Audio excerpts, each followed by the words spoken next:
to read you guys off a series of quotes. And what I want you guys to do is all pay attention really closely to what they're talking about and try to figure out what concept, what major thing it is they're talking about. If you have cheated and looked in a bulletin, well, keep quiet.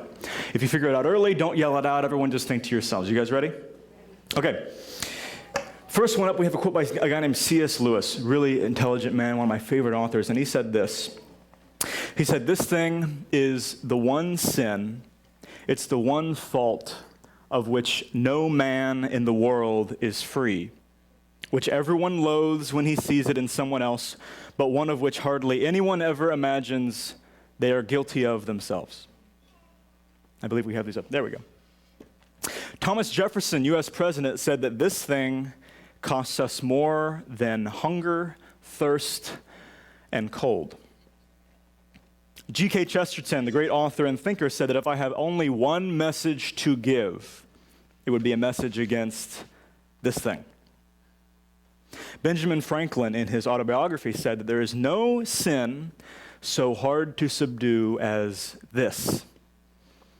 And finally, Lewis once again said that this thing is the essential vice. It is the utmost evil. Any ideas? I hear some people saying pride out there. Did you cheat? It's in the bulletin, so you could have cheated. But for those of you who didn't, I'll give you a reward afterwards.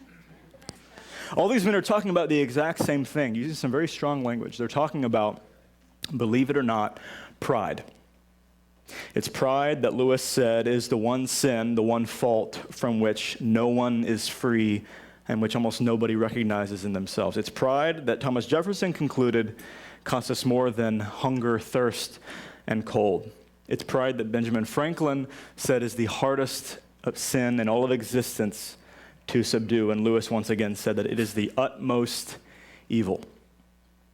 The Bible has something to say as well. The Bible says in Proverbs 16 that pride goes before destruction, and in James chapter 4 it said God opposes the proud. So, consider this an introduction into our next series, which is titled Poisonous Pride. And you'll see as we go on here why exactly we named it that. But we'll be spending the next few weeks looking at this concept, looking at this thing that so many great men throughout history apparently considered extremely dangerous. And first we're going to define the problem. And then as we move on, we're going to learn together how to identify this thing in our own lives as we ultimately work towards a solution to this pride problem. And that's what our message is titled today. It's called, the first in the series, The Pride Problem. I'm really excited about going into this because there's a reason why all these men throughout history considered it such a massive thing to be concerned about.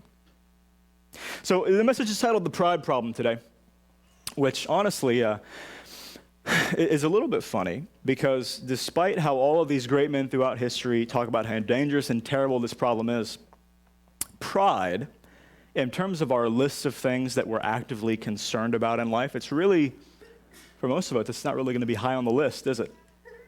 Okay, I mean, that's certainly true of our secular culture. I mean, they really don't worry about that kind of stuff. But when you even look at the church, where pride is clearly identified as a sin, we really don't take pride that much or that seriously. At the very least, we don't consider it or view it as any sort of major threat to our lives, any kind of major danger.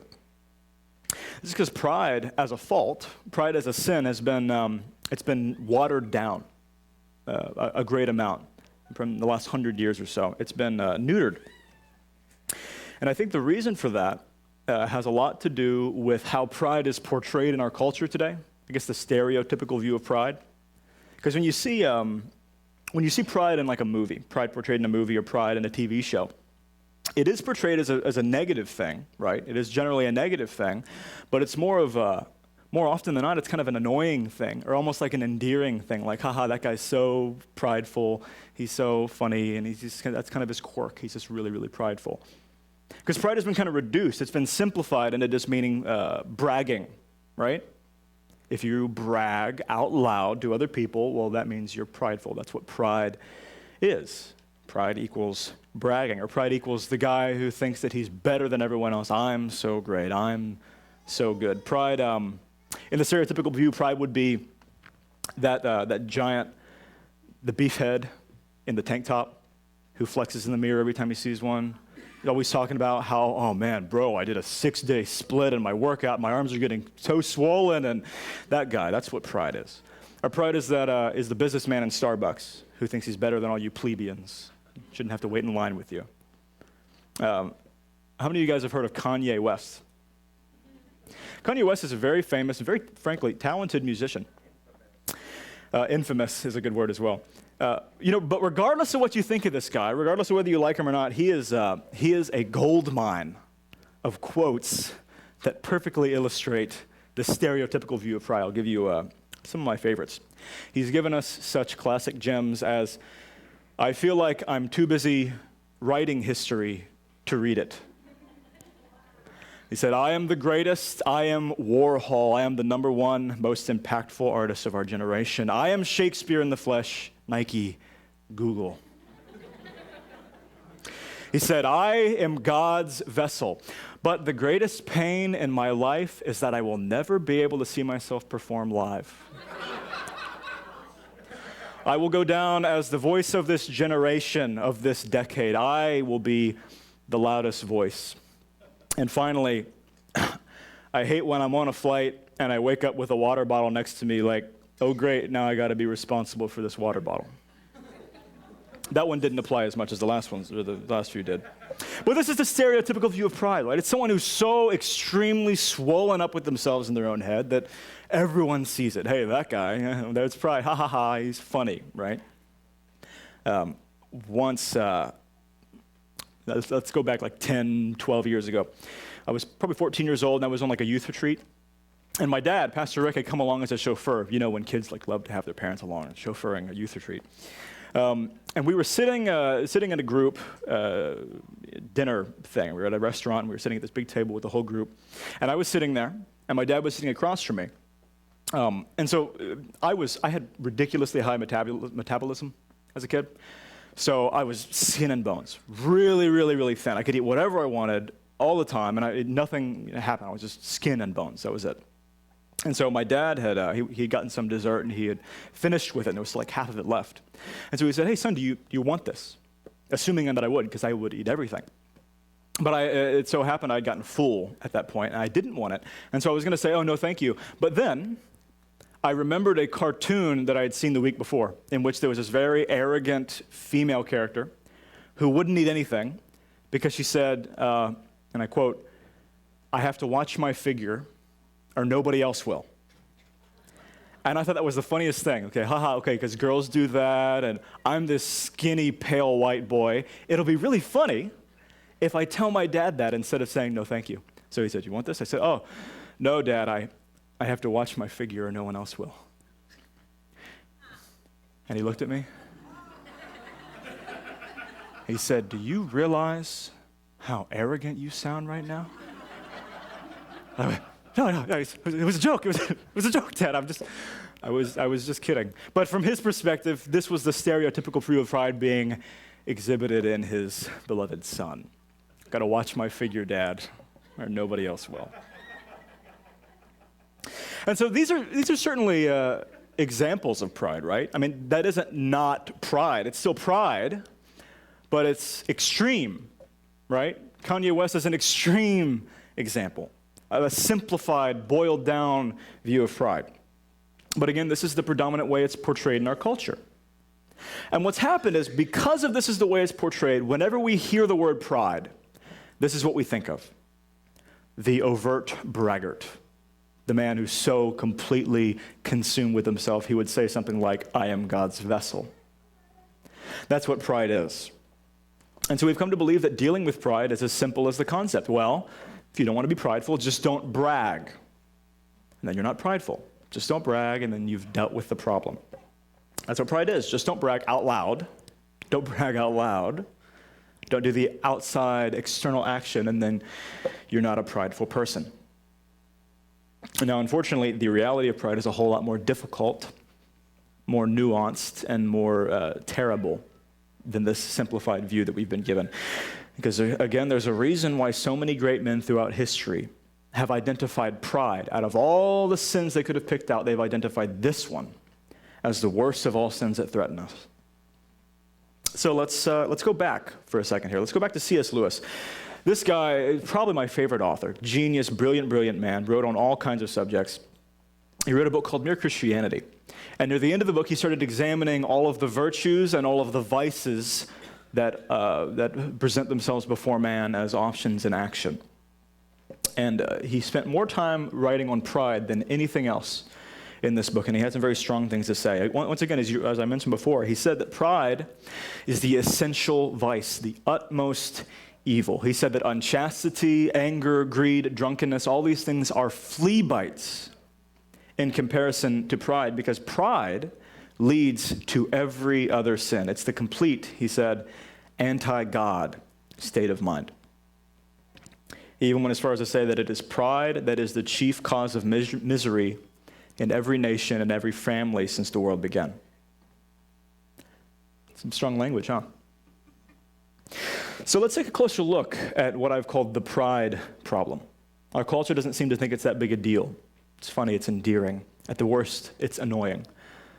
But let's take a closer look, and we're going to look at three things that pride is or does. And as we do, I think that the problem that faces us is going to become a lot more clear.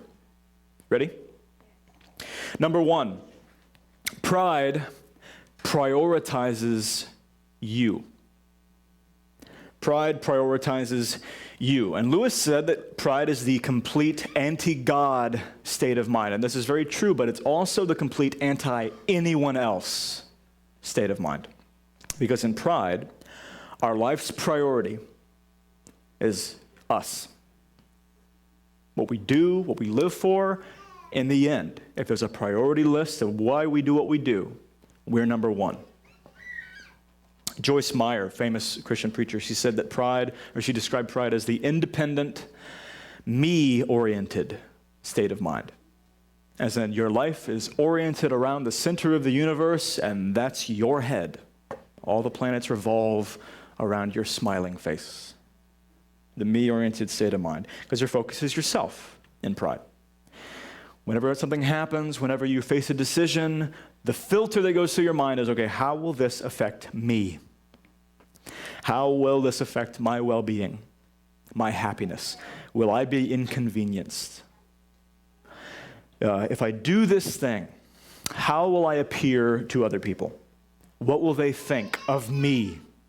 Pride is characterized by an obsession with how other people think of you.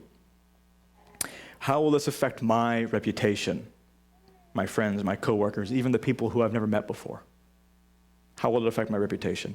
This is a good one. Do I look good today?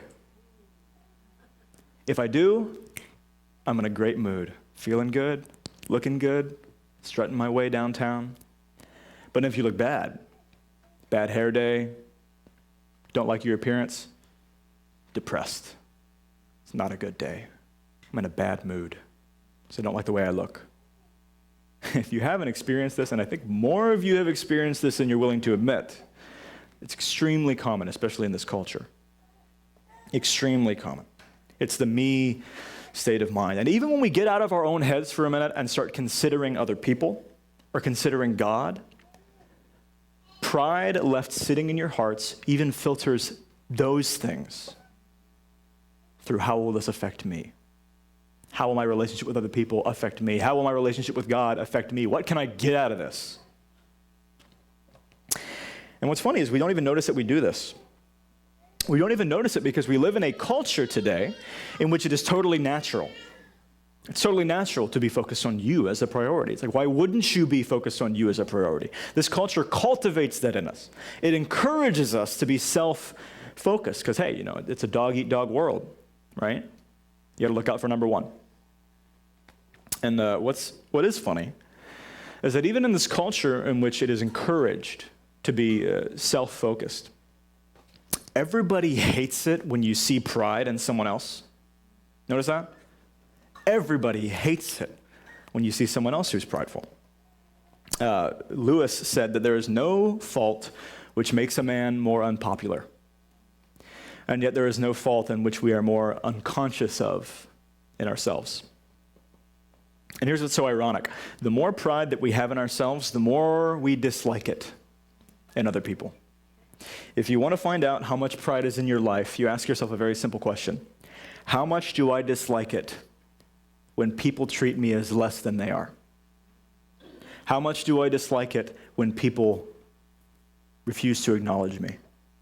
When they snub me, when they butt in, when they patronize me, when they show off? How much do I dislike those things? And I'll tell you, the higher on that scale, the more pride you've got in yourself. Because the thing about pride is, it is essentially in competition with everyone else's pride.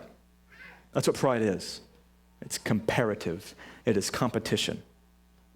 It is because I wanted to be the center of attention that I'm so angry at so-and-so for being the center of attention. You experienced that one before?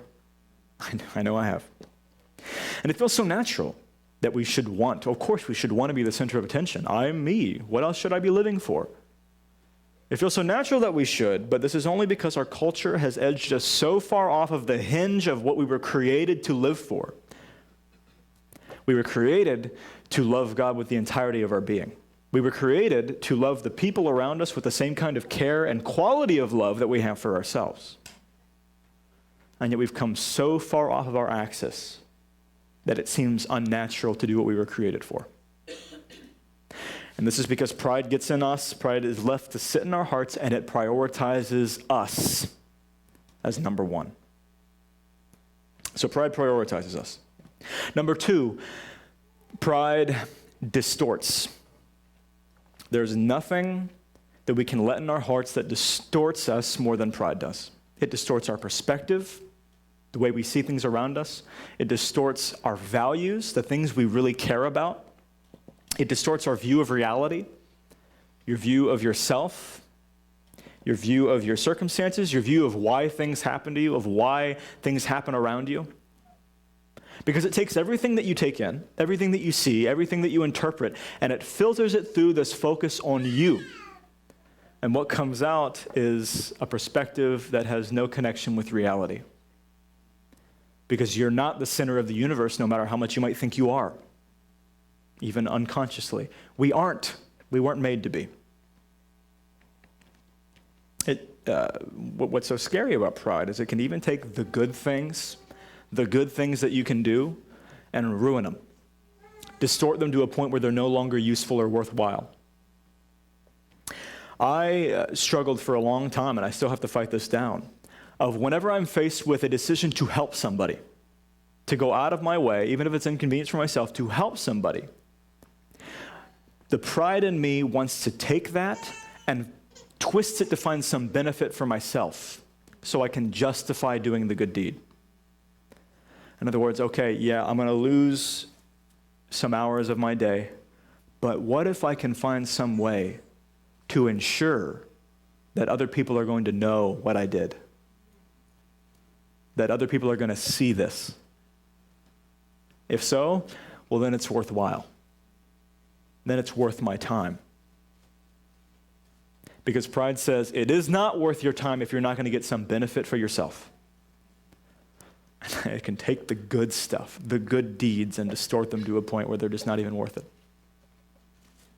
And that's really scary. And pride can distort you to the point, distort your perspective to the point that you appear a fool before other people. You know someone like that who is just dominated by pride? Nobody respects them. You see, that person is a fool. And yet, just like Lewis said, this is something that we rarely recognize within ourselves. And we let it show because it feels natural, and other people say, "What a fool." So that's number two. Pride distorts. And finally, number three, and we're hearkening back to our series title here. Number three, pride is poisonous. Pride is poisonous. And I think this is perhaps most telling about the problem of pride, is that pride is poisonous. There's perhaps no sin, no vice, no fault that we can let into our lives that is responsible for more ruined relationships, more ruined families, more ruined careers, more ruined lives than pride is. Because it's poison. It hits one point, and it doesn't stay segregated. It doesn't stay in one little place. No man is simply the sum of his parts. We are one unit. And pride, that poison, seeps into your life, and it seeps into every single area.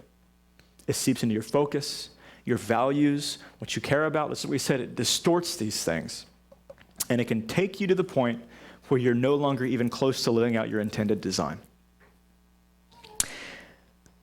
And I've seen this over and over again, but pride left untouched in your life can bring you to a point where you will not grow as a human being, as a Christian. You will not gain maturity past a certain point. Because it blocks your ears off from any kind of outside perspective, doesn't it? I know what's best. You know, you think you know what's best for me, but you just don't know what I know. I have so many friends throughout the years will not hear when someone says, hey, here's why things keep going poorly for you. And they say, no, you don't really know. You don't really know what I've experienced. Because pride gets in your life and it says, I know what's best. You know, earlier we said that Benjamin Franklin in his autobiography said that there's no sin harder to subdue than pride. And he went on to say that you can beat it, stifle it, mortify it as much as one pleases, it is still alive. And he said, even if I could conceive that I had completely overcome it, I would probably be proud of my humility.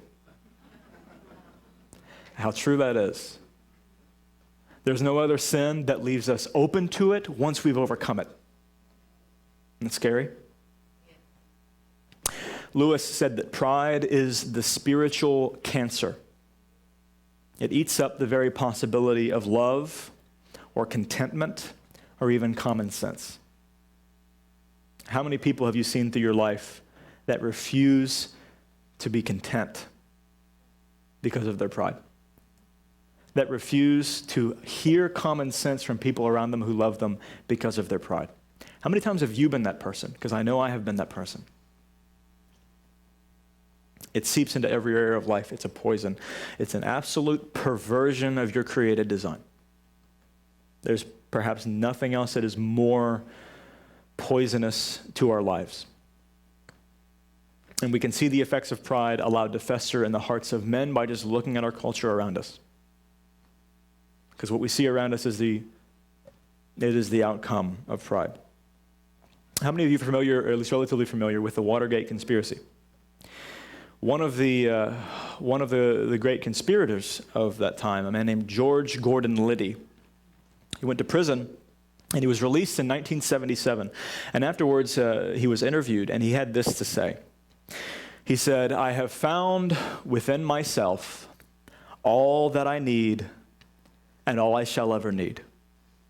He said, "I am a man of great faith, but my faith is in George Gordon Liddy.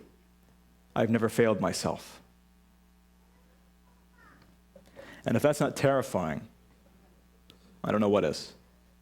But in our culture, this is where you should aim to get. Complete faith in you, following your heart, following your desires.